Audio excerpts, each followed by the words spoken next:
1990년대 미국 캘리포니아 이스트베이 지역에 큰 화재가 일어났습니다. 근데 이 이스트베이 지역의 한 마을이 예술가들이 모여 살던 마을이었습니다. 약 곳에 한 100여 명 이상의 예술가들이 모여 살았는데 그들이 수십 년 동안 정말 작품 활동했던 그 모든 것들이 다 잿더미가 돼버렸습니다. 그 중에 조각가 헝거라는 조각가는 13년 동안 정성 들여 제작했던 정말 200여 점의 엄청난 그의 작품들이 다 한꺼번에 잿더미가 됐고요. 트래블이라는 화가는 그가 사용했던 모든 그림과 물감과 미술 공구 이 모든 것들을 다 화재에 다 날려버렸습니다. 이 큰 화재가 일어난 후에 모든 조각가나 예술가들은 절망의 밤을 보내야 했습니다. 근데 유독 그 가운데 헝거라는 조각가는 다시 일어난 거예요. 불탄 나무 그리고 그 불탄 금속들 자기의 조각의 어떤 그 조각들의 남은 것들을 가지고 새로운 작품을 만들어내기 시작했습니다. 트래블이라는 화가 역시 여러 종류의 재를 모았습니다. 그리고 그걸 소재로 해서 아주 독특한 물감을 만들어서 다시 그림을 그리기 시작했습니다. 그리고 그 자신의 그 독특한 물감을 다른 화가에게 나누어 주기까지 했습니다. 그런 과정을 통해서 약 1년이 지난 후에 Fire Art Project라는 전람회를 개최하게 됐는데 이곳에 온 사람들이 다 아주 큰 감동을 받았습니다. 사실 이 전람회 Fire Art Project로 인해서 헝거라는 조각가는 이전보다 더 유명하게 되고 프레블이라는 화가는 이전보다 더 유명한 화가가 됐습니다. 근데 여기서 이 헝거라는 이 조각가가 기자회견에서 이렇게 자기의 소감을 이야기합니다. 하나님은 불꽃 가운데서 잿더미 위에서 저에게 다시 말씀하셨습니다. 다시 일어나라고 말씀하셨어요. 그래서 그 음성을 듣고 저는 절망해서 그 잿더미에서 다시 일어날 수 있었습니다. 라고 이 헝거라는 조각가가 이야기합니다. 인생이라는 게 그런 것 같아요. 인생은 항상 내가 꿈꾸는 대로, 내가 계획한 대로 되지 않습니다. 내가 아무리 이렇게 계획을 하고 이렇게 가려고 해도 인생은 그런 것 같아요. 내가 꿈꾸고 계획하고 내가 바라는 대로 움직여지지 않을 때가 훨씬 많다는 거예요. 그게 인생인 것 같아요. 그런데 내가 꿈꾸는 대로, 내가 바라는 대로 당장 일들이 이루어지지 않아도 중요한 건 좌절하지 말아야 한다는 겁니다. 그럴 때일지라도 하나님이 나와 함께 하고 계신다는 분명한 확신과 믿음, 하나님에 대한 분명한 신뢰를 갖고 살아가다 보면 하나님의 때, 더 놀라운 하나님의 비밀들로 축복들로 하나님의 자녀들을 채워주시기 때문입니다. 우리가 아는 것보다 우리가 생각하는 그 이상의 것들로 하나님은 더 좋은 것으로 우리에게 공급해 주신다는 겁니다. 사실 그런 거 우리가 인생을 살아가면서 많은 사람들이 인생은 선택이라고 생각합니다. 잘 선택해야 길들이 열린다고 생각합니다. 맞습니다. 신중하게 선택해야 되고 신중하게 결정해야 합니다. 그래서 올바른 결정과 선택을 내려야 합니다. 하지만 이게 너무 도가 지나쳐서요. 모든 인생이 다 정해져 있다. 하나님께서 나를 향한 모든 그 가야 할 길을 정해놓으셨다라고 생각하는 겁니다. 그리고 나는 그 정해놓으신 길을 잘 선택해야 승리할 수 있고 성공할 수 있다라고 생각하는 분들도 많이 있는 것 같습니다. 근데 그렇지 않다는 거죠. 어떤 사람은 이러는 거예요. 내가 가야 할 직장이 있고 내가 가야 할 배우자가 있다는 거예요. 그래서 그걸 찾아야 된다는 겁니다. 기도하면서 찾아야 되고 기도하면서 직장도 찾아야 된다는 거예요. 그걸 찾지 못하는 게 실패라고 생각합니다. 이런 생각에 모든 것을 하나님께서 구체적으로 정해놓으셨다는 거예요. 다 정해놓으셨고 하나님이 정해놓으신 것을 찾아가는 것, 그것이 신앙생활이고 그것이 기도생활이라고 생각합니다. 근데 그건 잘못된 생각입니다. 꼭 그건요, 성도가 이렇게 점장이처럼 뭔가 하나님의 뜻만을 뭔가 이렇게 막 알려고 몸부림치는 그런 과정일 수밖에 없는 거예요. 근데 하나님은 그렇게 성도를 만드시지 않고 그렇게 역사하지 않는다는 겁니다.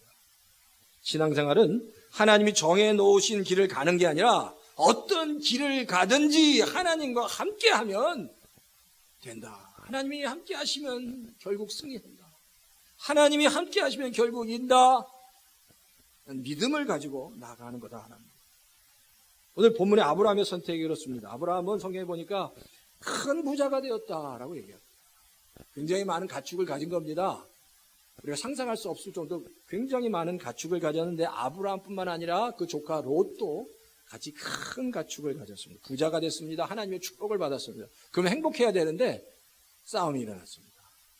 아브라함 집안과 롯의 집안이 싸움이 일어났는데 성경은 그냥 무슨 갈등이 있는 것처럼 얘기하지만 사실 이 이야기는요 굉장히 치열한 집안의 싸움이 심각한 집안의 싸움이 일어났다는 얘기입니다. 더 이상 같이 살 수 없는 심각한 갈등이 일어난 겁니다. 그러니까 아브라함이 선택할 수밖에 없는 거예요. 이제 헤어져야 돼. 내가 사랑하는 조카 롯 집안과 헤어져야 되는구나라고 생각하게 됩니다. 그래서 아브라함이 지금 결단을 내리고 있는 겁니다. 오늘 이게 바로 본문의 배경이다. 우리가 잘 알고 있지만 그 본문의 배경. 오늘 본문을 통해 한 두 가지 정도 영적인 교훈을 나누기 원합니다. 첫째는 성도가 가야 할 길은 하나님이 정해 놓으신 길을 찾는 게 아니라 하나님과 함께 가는 길, 그 길을 가야 합니다. 하나님과 함께 가는 길이 생명의 길이다. 오늘 본문에 보면 아브라함과 롯이 이제 함께 결정하잖아요. 어떻게 결정하죠? 아브라함이 이렇게 얘기합니다. 네가 좌하면 내가 우하겠다. 네가 우하면 내가 좌하겠다. 너가 선택하면 그 선택하는 반대 방향으로 가겠다라고 아브라함이 얘기한다는 거예요. 네가 이렇게 선택하면 나는 네 반대 방향으로 가니까 네가 먼저 선택하라고 얘기하는 겁니다. 근데 아브라함이 그렇게 이야기할 수 있는 중요한 이유가 있습니다. 아브라함은 그때 깨달아 알았던 거예요. 뭘 알았냐? 왼쪽으로 가든지 오른쪽으로 가든지 그것이 중요하지 않다는 것을 알았습니다. 오른쪽으로 가든지 왼쪽으로 가든지 아니면 좋은 땅으로 가든지 척박한 땅으로 가든지 어느 땅으로 가든지 좋은 환경으로 가든지 나쁜 환경으로 가든지 중요한 건 어느 곳에 가든지 하나님이 함께하면 된다. 하나님이 함께하시면 역사하신다. 하나님이 함께하시면 결국 승리하게 된다는 사실을 아브라함은 알고 있었습니다. 사실 그렇지만 그게 쉬운 건 아니거든요. 뻔히 보이는 좋은 초장과 들판, 물이 넉넉한 들판이 앞에 있는데 그 반대로 간다는 건 사실 쉽지 않은 일입니다. 그런데 아브라함이 선택을 하는 거예요. 롯에게 네가 가고 싶은 곳으로 먼저 가라. 아브라함이 먼저 보내요. 근데 아브라함이 그 믿음이 있는 거예요. 하나님이 함께 하십니다. 근데 사실 아브라함이 처음부터 이런 믿음을 가진 게 아닙니다. 창세기 12장에 보면 아브라함은요 갈대아 우르에서 하란을 거쳐서 지금 가나안 땅에 왔습니다. 가나안 땅에 오자마자 기근이 없이 심각한 기근이 들었다고 얘기합니다. 환경이 너무너무 나빠진 겁니다. 가축을 키우는데 너무 힘든 거예요. 가축을 제대로 키울 수가 없는 거예요. 그러니까 그리고 자기 식솔도 제대로 먹일 수 없는 거예요. 물이 없으니까. 그래서 이 나쁜 환경을 피해서 좋은 환경 애굽으로 내려가기로 결정합니다. 사실 그렇지만 그 길은 하나님이 원하시는 길이 아니었습니다. 하나님이 원하시는 길이 애굽으로 내려가는 길은 하나님이 원하시는 길이 아니었습니다. 근데 아브라함은 지금 너무 내가 힘드니까 피하는 거예요. 내가 여기서 더 이상 살 수 없다라고 그 어려운 환경을 피해서 애굽으로 내려가 버립니다. 이런 생각을 가졌겠죠? 내가 나쁜 환경에서 좋은 환경, 물이 넉넉한 애굽으로 내려가면 거기서는 잘 살 수 있을 거야. 내가 뭔가 이 어려움, 고비를 넘길 수 있을 거야라고 생각했을 겁니다. 혹시 또 이렇게 생각해? 하나님이 나와 함께 하시던 말던 나에게 좋은 환경이 주어진다면 내가 거기서 버틸 수 있을 거야 라는 생각을 했을지도 몰라요. 하나님이 나와 함께 하던 말 당장 내가 살 수 있는 환경으로 내가 가야 된다라고 생각했을지도 몰라요. 근데 어쨌든 아브라함이 애굽으로 내려갑니다. 근데 애굽에 내려간 아브라함이 어떤 일이 있죠? 애굽으로 내려간 아브라함은 사실 더 비참한 상황을 맞이합니다. 애굽으로 내려가서 좋은 환경에서 잘 살 수 있을 거라고 생각했는데 자기 아내를 빼앗깁니다. 바로 왕에게 빼앗기고 자기 아내를 팔아야 생존할 수 있는 그런 비참한 상황까지 아브라함이 들어갑니다. 자기 아내를 팔아야 돼요. 자기 가족 중에서 가장 사랑하는 아내를 팔아야 살아갈 수 있는 그런 남자로서 최고의 치욕적이고 비참한 순간까지 내려간다.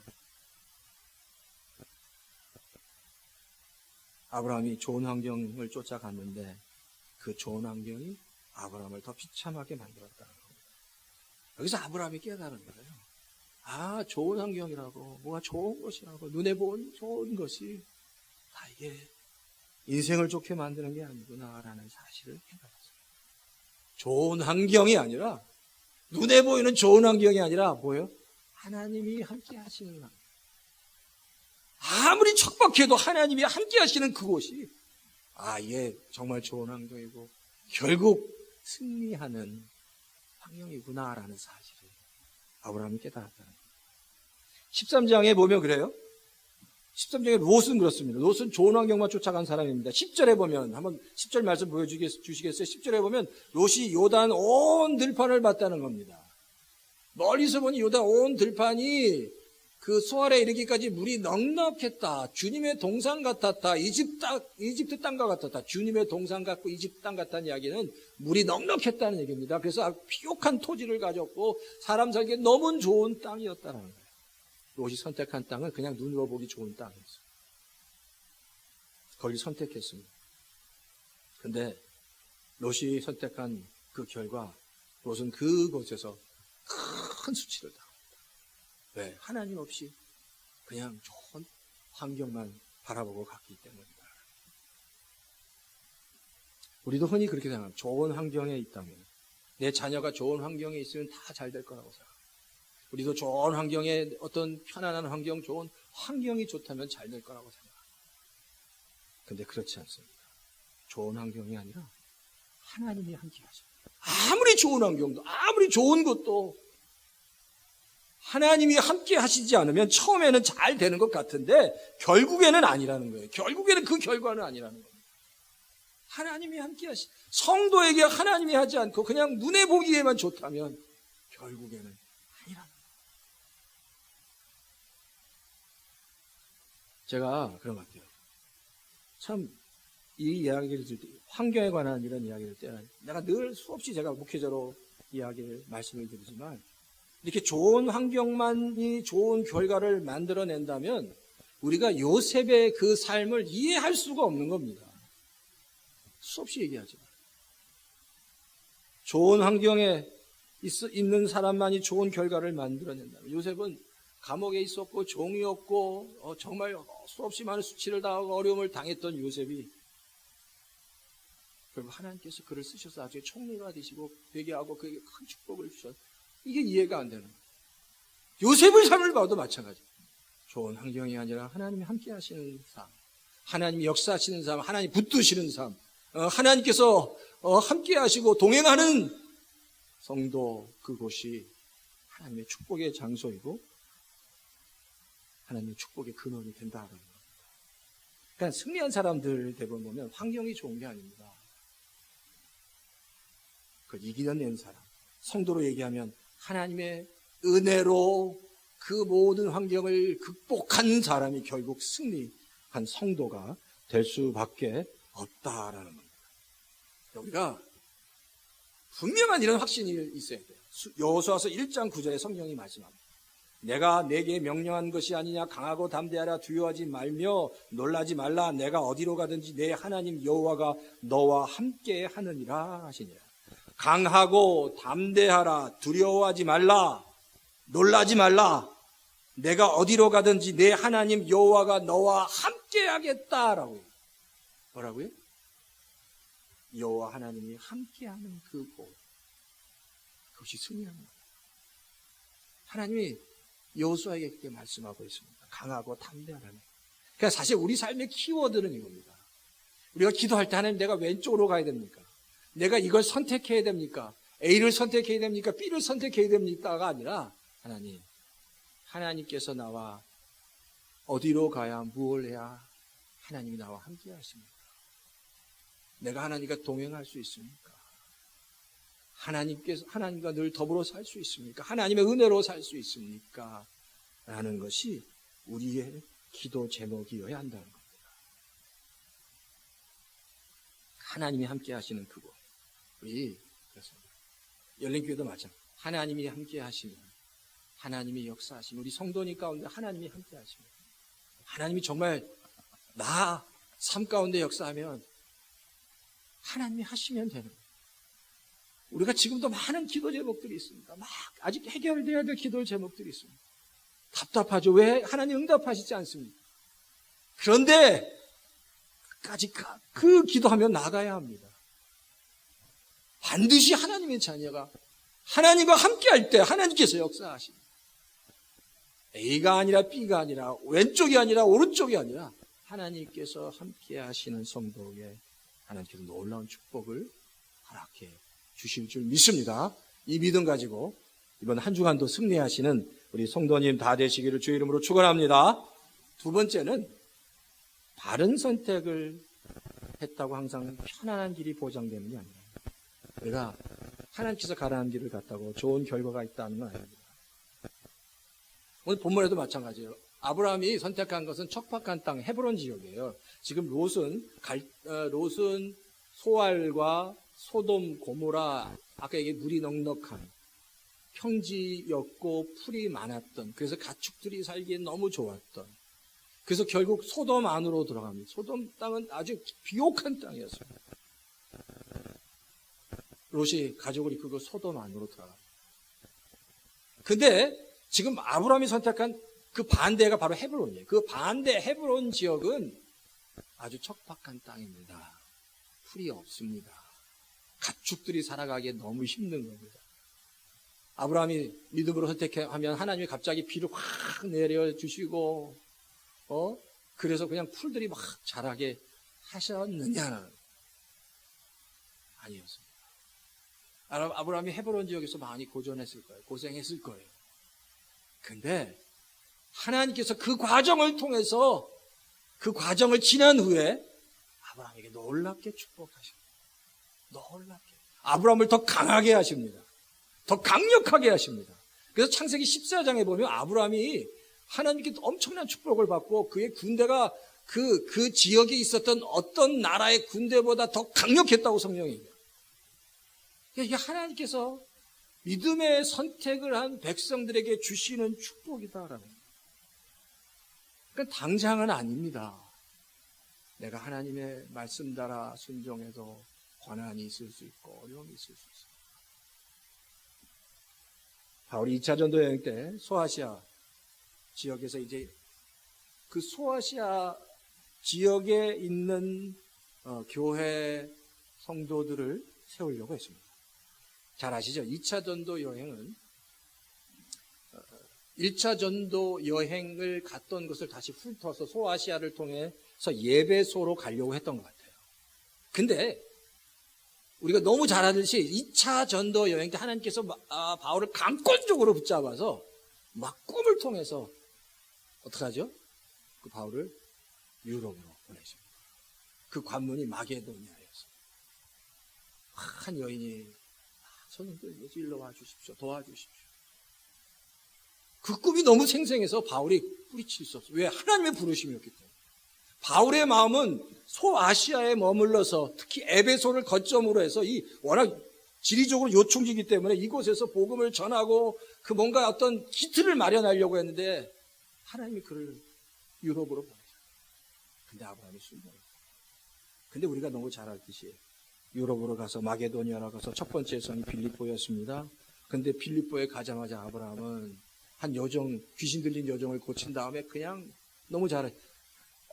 정말 말로 표현할 수 없을 정도로 맞았습니다.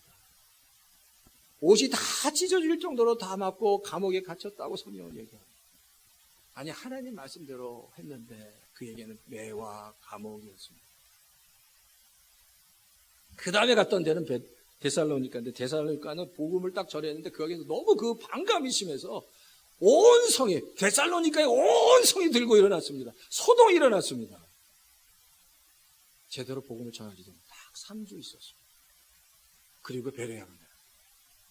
아니 이게 하나님이 복음을 전하면 뭔가 역사가 일어나고 막 사람들이 막 뜨겁게 막 부흥이 일어나야 되는데 부흥은 하나도 안 일어나고 막 엄청난 저항이 일어나는 겁니다.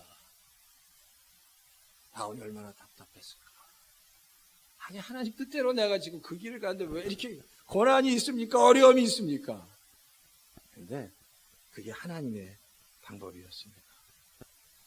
그렇게 어렵게 뿌린 씨앗들이 교회를 세웁니다.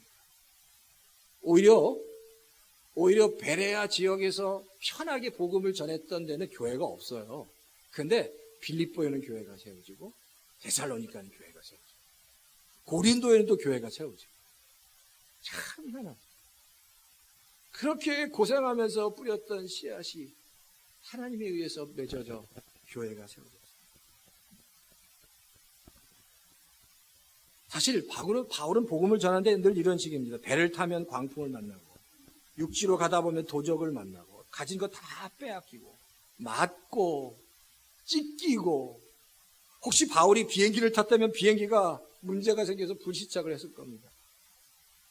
늘 먹을 것이 없었고 굶주렸고 복음을 위해서 정말 고난이란 고난은 다 당한 사람이 바울이었습니다.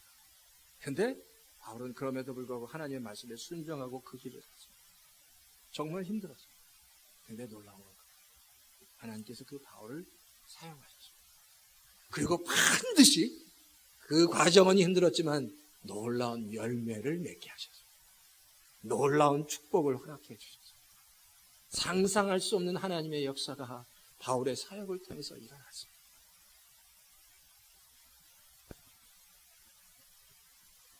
그걸 어떻게 다 설명해야 돼요? 근데 그게 하나님의 방법이에요. 하나님의 방법입니다. 하나님이 가라고 하는 길이 항상 확 대로처럼 열리고 문이 열리고 막 그냥 그냥 뭐가 풍성함이 넘치면 더 좋지만 그럴 때도 있지만 하나님이 가라고 하는 길이 더 힘들고 어려울 때도 있는 겁니다. 근데 중요한 건 그래요. 그럼에도 불구하고 이게 하나님이 가는 끝까지 가는 겁니다. 끝까지 그 길을 가다 보면 결국에 하나님께서 준비해 주신 놀라운 은혜가 있습니다. 그러니까 인내함으로 그 길을 끝까지 하나님 바라보며 동행하며 간 성도는 그것을 경험합니다. 그게 바울이 그랬고 모든 믿음의 선배들이 그것들을 다 경험했다는 겁니다. 많은 성도들이 그러죠. 과정이 힘들면 그 과정 가운데 힘들면 이 하나님의 인도하심이 아닐까라고 그렇게 생각할 때가 많이 있어요. 근데 그렇지 않습니다. 하나님의 인도하심을 생각하면 끝까지 가야 돼요. 사실 이스라엘 백성들이 항상 그랬던 것 같아요. 광야에서 조금만 힘들면 하나님한테 불평하고 하나님 이게 뭡니까? 우리를 왜 애굽에서 건져내서 애굽에 있을 때 더 잘 먹었습니다. 고기도 먹고 부추, 양파, 가진 양념에 정말 맛있게 먹었는데 이 광야에서 메추라기가 뭡니까? 만나가 뭡니까? 라고 컴플레인을 이스라엘 백성들이 했습니다. 그렇지만 그게 끝까지 갔어요. 끝까지 갔어요. 그리고 약속의 땅에 들어갑니다. 그런 것 같아요. 우리가 분명히 알아야 될 게 그겁니다. 하나님께서 인도하시는 길이 그 길을 갈 때 힘들지만 그러나 끝까지 가요.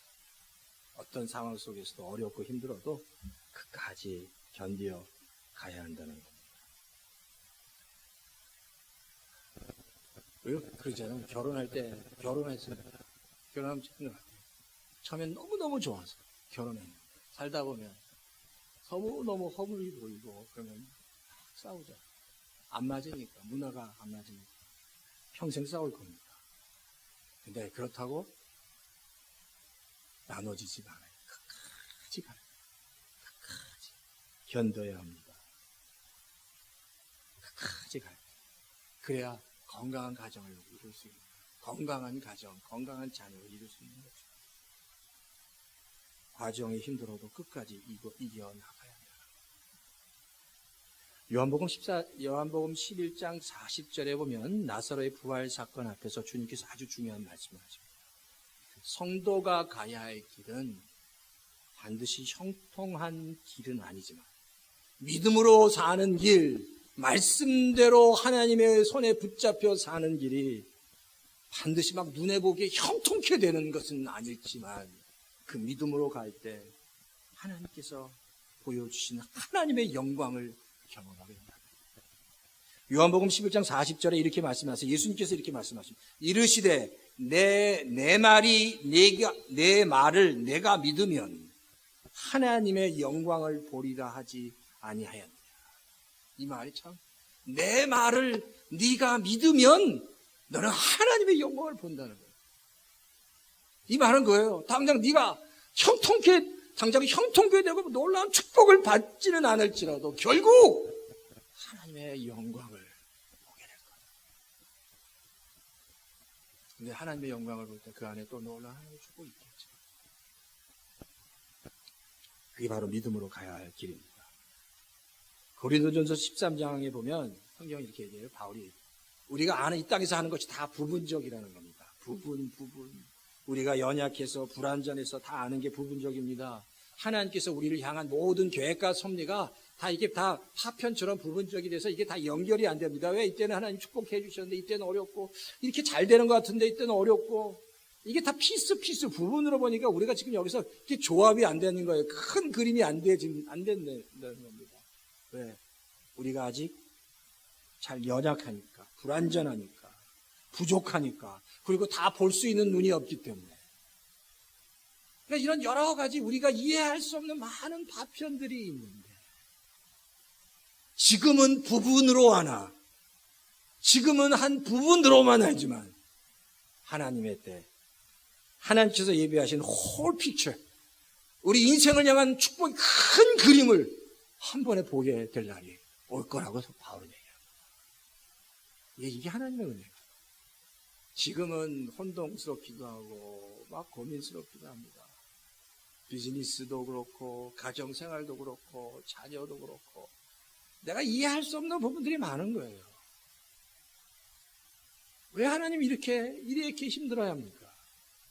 왜 하나님 내 인생에서 이런 어려움을 주십니까? 왜 이런 기도 제목들이 응답되지 않습니까? 왜 비즈니스에서 왜 이게 응답이 안 되고 자녀에서 이런 문제가 안 되고 내가 회사에서 이런 문제가 안 되고 내 삶의 문제에서 왜 이게 아직 해결되지 않고 나를 이렇게 힘들게 합니까? 라고 하나님께 기도할 수 있지만 그 문제를 가지고 하나님께 기도하며 나아가십시오. 그리고 하나님께 다 맡기는 거예요. 그리고 그와 같이 내가 드리는 이 기도를 통해서 하나님은 분명히 좋은 것으로 주시는 분이다. 더 좋은 것으로 반드시 주실 줄 믿습니다. 지금은 그것 때문에 내가 애간장이 끊지만 그걸 기도하면서 정말 내가 애간장이 끊지만 하나님은 더 좋은 걸 주십니다. 나는 지금 홀 픽처를 보지 못해서 부분적으로 파표를 보면서 애간장을 끊고 이게 앞뒤가 안 맞아서 힘들지만 그걸 다 아시는 주께서 우리가 지난주에도 얘기한 거 스네르게요. 모든 것이 합력해서 선을 이루시는 그 하나님이 정말 사랑하는 하나님의 자녀들에게 놀라운 은혜 허락해 주실 겁니다.